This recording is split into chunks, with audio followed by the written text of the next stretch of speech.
movie begins Halloween night 1968 as we're introduced to a group of kids getting ready for perhaps their last time trick-or-treating again. We see a group of bullies throwing bottles at a scarecrow. The trio of friends are anticipating Tommy to drive around and stealing candy from children. But this time, the group have made some preparations for them. The bullies drive past and snatch their bag of candy, only to learn that it's filled to the brim with old dirty underwear. And as soon as the car comes to a halt, it's pelted with eggs, right before a flaming bag of human excrement is sent flying through the window, causing the car to reverse and crash through a fence. Chuck, Augie and Stella make a run for it, eventually finding themselves amongst a sea of cars at a drive-in movie theater. They invite themselves into a stranger's car, owned by a guy called Ramon, and they get to talking to the guy. Tommy and his buddies eventually do figure out which car they're hiding in, but after Ramon doesn't back down and hassle from the other movie watchers, the group of bullies eventually decide to leave it be. The new friends decide to take Ramon to the local haunted house. The story goes, apparently the original owners of the home were incredibly wealthy business people who operated a nearby mill. They had a daughter named Sarah, who at nearly all times was locked in a dungeon doubling as her bedroom, all due to the way she looked.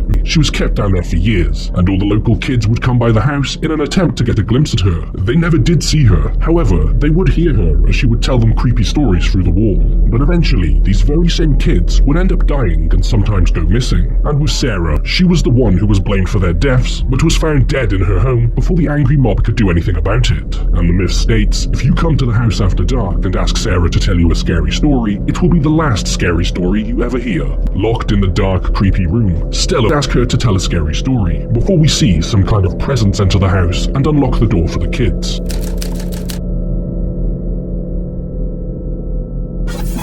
Later that night, as the friends have returned home, Stella has taken Sarah's book from the house and has brought it back to her room, turns to it and comes across a story called Harold. We then see a drunk Tommy arriving home, drunkenly dragging his feet across the cornfield, eggs in hand. He passes the scarecrow, Harold, but this time he comes across an empty post where Harold the scarecrow once stood. Confused, he proceeds onwards, but ends up coming face to face with Harold. Terrified by what he's seeing, Tommy makes a run for it as this creature begins plodding behind him. Eventually, Tommy finds a pitchfork on the ground and drives it right into Harold. But on account of him being made out of straw, he takes the pitchfork from Tommy and pierces it right through his back. Tommy stumbles his way out of the field, screaming for his mother, but as he does so, pieces of straw begin to make their way out of his mouth and his puncture wounds, until eventually falling down and beginning to transform into something. The next day, after reading the story Harold about a guy named Tommy being attacked and turning into a scarecrow, and him subsequently not showing up at school, Stella takes Ramon to Tommy's field because she's convinced that something is up, and as the pair are there, they end up coming across the scarecrow, hung up exactly where it's supposed to be, except it's wearing Tommy's clothes. Stella decides that this is all weird enough, so she takes the book back to where she found it. But later on, as Ramon comes over to visit her, he finds the very book that she got rid of right back in her room on her bookshelf.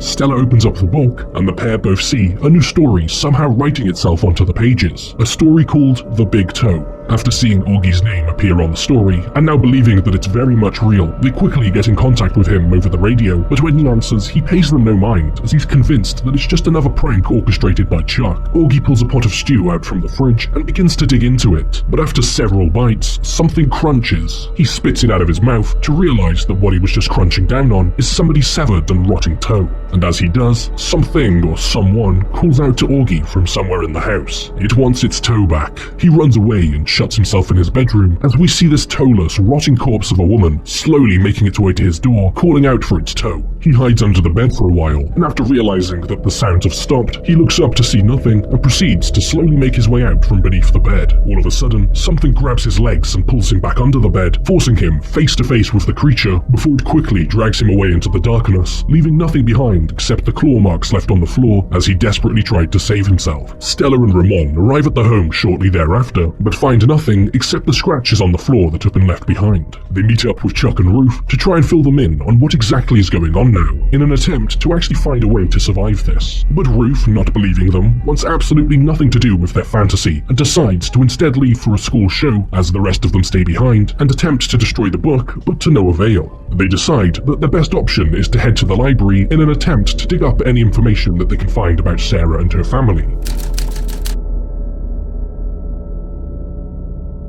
But as they're doing so, they notice once again the book is writing itself a new story, The Red Spot. They realize that it's about Ruth, and we see her getting ready for her performance, but stressing out about the fact that she has a spider bite on her face. Upset about it, she heads to the bathroom to try and deal with it, but by now, the spot has already begun to grow and has swollen up the side of her face. Alone in the bathroom, she begins to hear someone whispering out her name before what she believes to be a hair sprouts out from the zit. Except the hair moves, and all of a sudden, hundreds of spiders begin to erupt from the side of her face as she screams out in horror. Luckily, the group arrive just in time, and Chuck has the quick thinking to grab a mop bucket from the hallway and to throw water all over her to make the spiders flee. But as all of this is happening, Stella is distracted as she can see some kind of presence in the mirror, which she believes to be Sarah, watching over all of her wicked doings. With Ruth being taken away to the hospital, the group's next effort at stopping this is finding someone who may have worked for the family. After tracking down the daughter of someone who worked there, the lady tells them that Sarah didn't take her life back at the family residence like the myths and stories state, but actually while she was in the hospital, meaning that there must be some kind of record of her time spent at the hospital. So after sneaking their way into the private area of the building, Stella and Ramon head off into the old records room as Chuck chooses to wait outside. As they're sifting through Sarah's old records, they come across an old phonograph cylinder, an invention that would have only been made a handful of years before Sarah's death that was used to record and store audio. After playing the recording, they learn that all of the legends aren't true. Sarah didn't kill any of those kids. During an electroshock therapy session, Sarah's asked multiple questions about what happened, and she reveals that it's all her family's fault. Their paper mill has been contaminating the nearby water source, and in the process, they have caused mass mercury poisoning. But instead, to save themselves and their wealth, they use their already shunned daughter as a scapegoat to avoid facing any consequences themselves.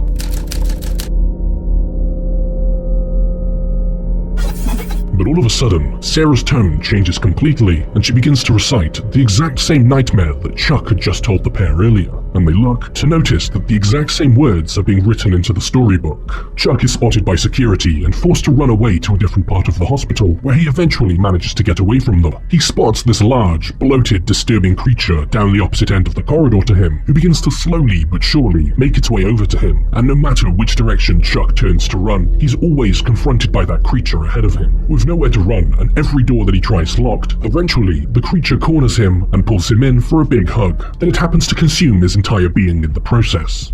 After being caught by the hospital staff and security, Stella and Ramon are forced to spend the night in a police cell as Stella refuses to get her dad involved in this supernatural mess.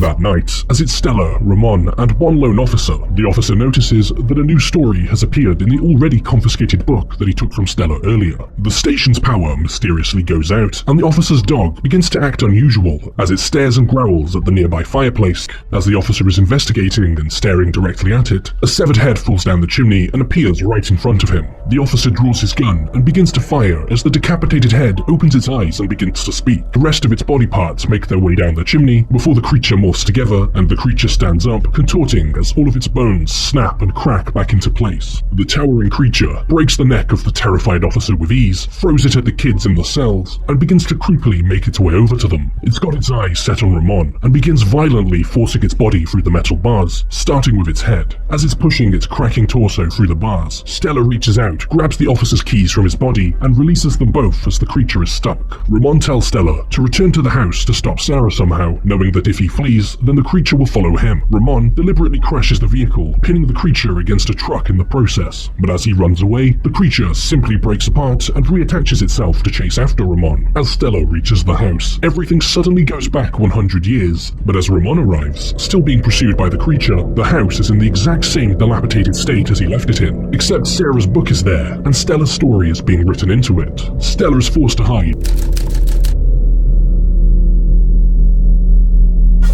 They eventually do find Stella. They think that she's Sarah, because in this story, she is Sarah. They drag her down into the basement room, and while she's freaking out, terrified about what's happening, screaming out that she's not Sarah, she notices some kind of ghostly apparition appear before her. It's Sarah. She tells Sarah that she will make sure that her true story is told. She'll let the town know that she wasn't some kind of horrific killer, and tells her to write down the true story in the book, written in her own blood. Sarah lets out a shriek and disappears, and so does the limb-deattaching creature mere seconds before it kills Ramon. With the horrors now coming to an end, the pair are finally allowed to leave the house with no fear of some strange bloated lady, a toeless creature, or some guy who likes to remove all of his body parts coming and taking them away. And with all that behind them, the movie then comes to an end with Ramon catching a bus to fight in the Vietnam War, and we learn that Augie and Chuck are still missing after the events of the last few days, but Ruth survived her run-in with the bathroom spiders, so she and Stella are going to do whatever it takes to track them down and bring them back.